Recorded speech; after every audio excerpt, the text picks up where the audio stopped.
mwaliko wa katibu mkuu. Nini matarajio yako kwenye ilani ya CCM kwenye swala zima la sekta ya michezo unachotimiza?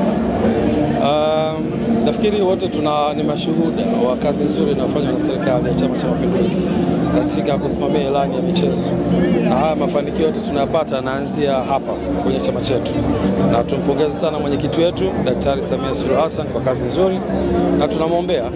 Na leo katika mkutano huu nafikiri ni sehemu ya kutupelekea kwenye miaka mingine mitano ya uongozi wake itakayotupa dira sahihi ya chama chetu. Kwa hiyo tuko hapa kwa ajili ya chama chetu na